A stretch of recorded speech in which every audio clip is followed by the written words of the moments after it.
Hey guys, it's Pastor Andrew with Ministry today. I wanted to film this. I'm in Watson right now, but I have an appointment in Lincoln, so I wanted to take you guys with me and kind of see what's going on with racism right now and how it's affecting the larger towns that's surrounding us.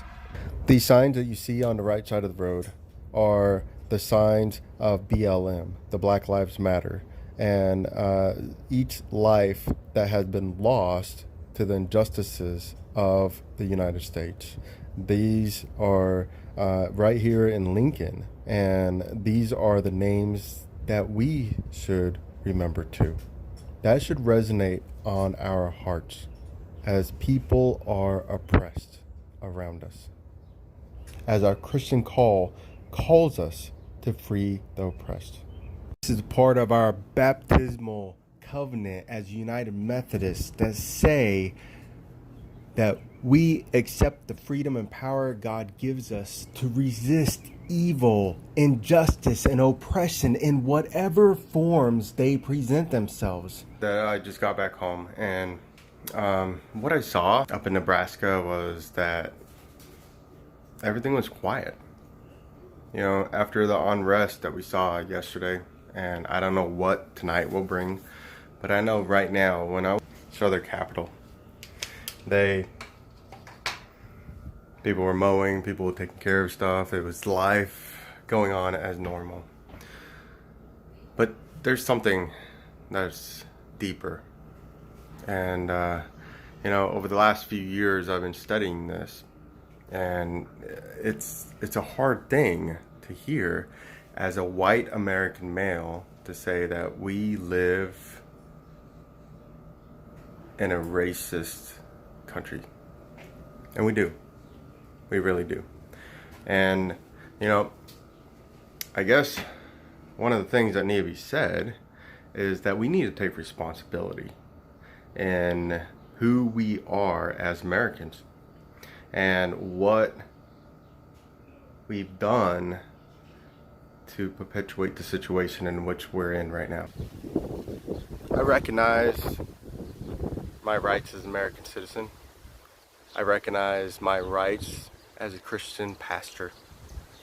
I recognize that we need to stand up for everyone's rights. We need to speak in behalf of the voiceless. And those that are voiceless in our country are the African Americans. They have been voiceless for so long. We think that we have granted rights and freedoms, and yet with each thing that we've granted them, that's exactly what we did, as if we had the power. And if they rose above what we've said, we hold them down. Or the African American community. And I see this all around the world. It is not just in our country, but our country says it's not there. And that's the biggest problem that we have. Our country continues to say that it doesn't exist, and it does every single day. So today, I repent with the church. I repent before God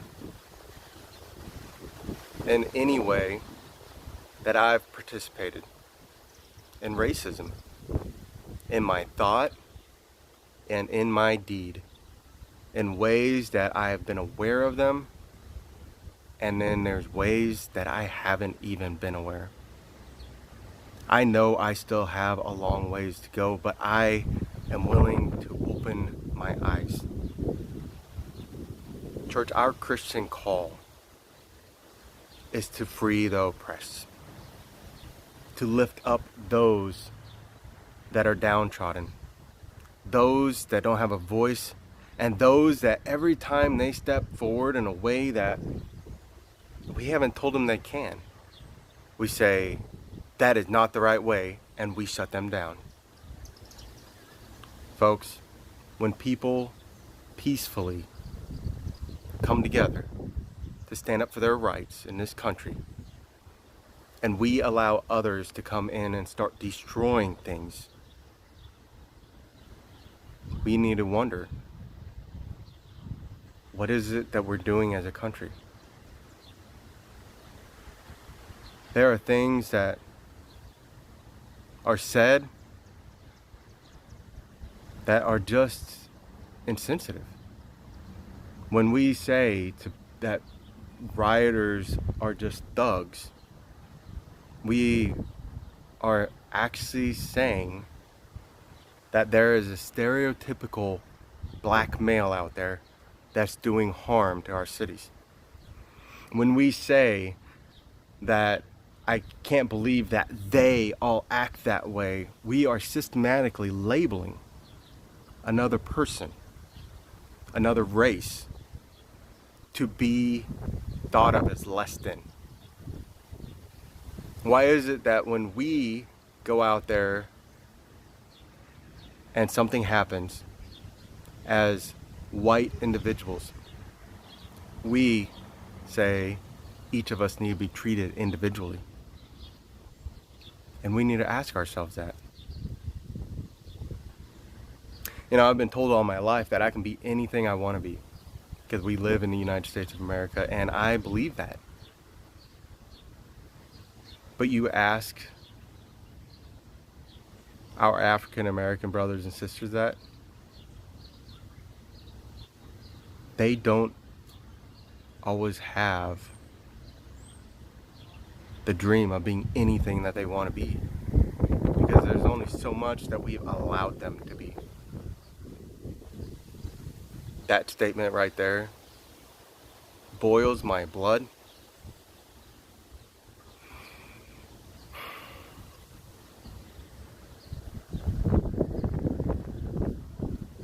And causes me to think. You know, it is time for a change. It is time for us to look at the ways that we think we've been permission giving and start asking, what is it that we can do to give them a voice? How is it that we can be there beside them in the way that they need to be lifted up? I want to read you a little statement. The statement goes that the extermination of the Armenians, the persecution of the Jews, the oppression of Mexican Americans, and every other conceivable inhumanity done in the name of God and country. These brutalities can be analyzed in terms of the white American inability to recognize humanity in the persons of color.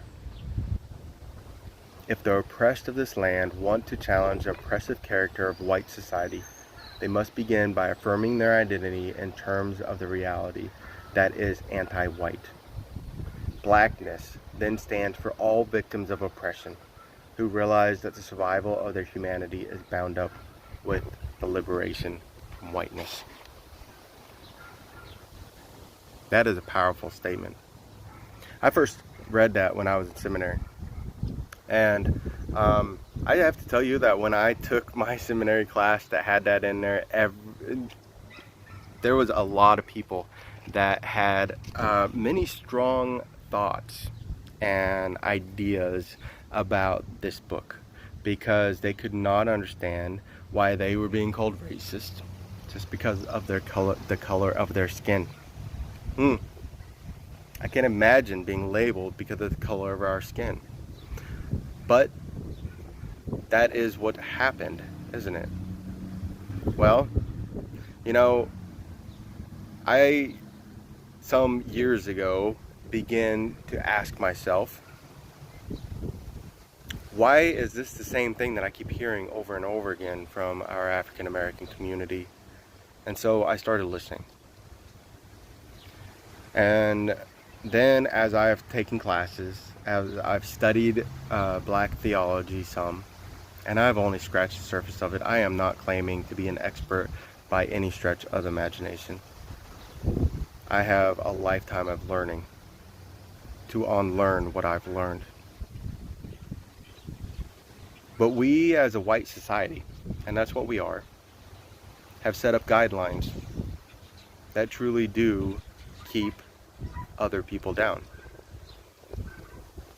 In the 60s, we had segregation, and we told the African Americans that they could actually start becoming part of our society.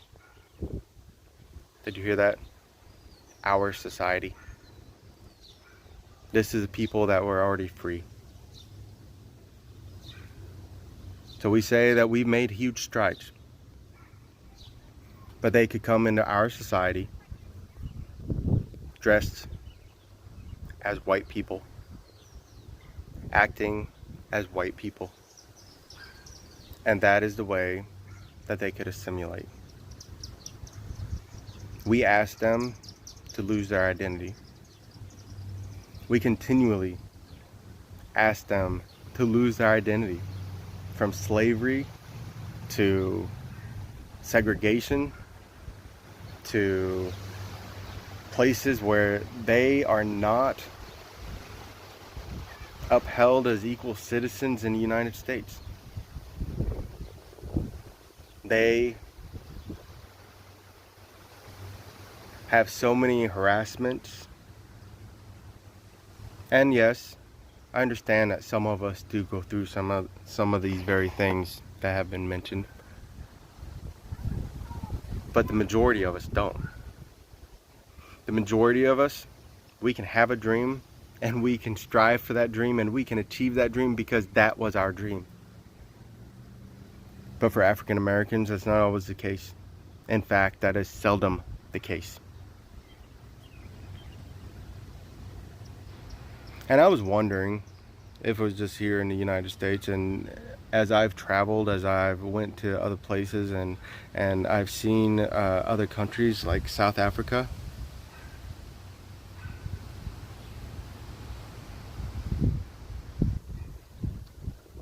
I see the need that we have to elevate and how far away we are from the goal.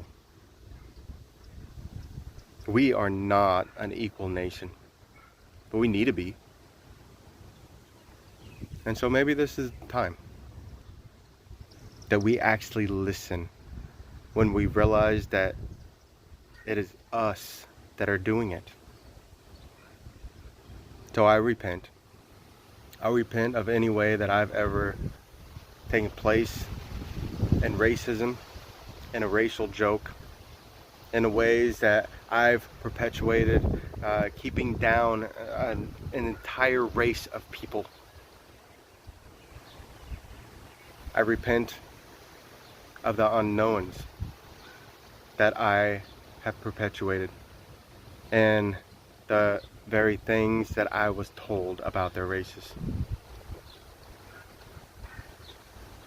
And now I repent for my own injustices.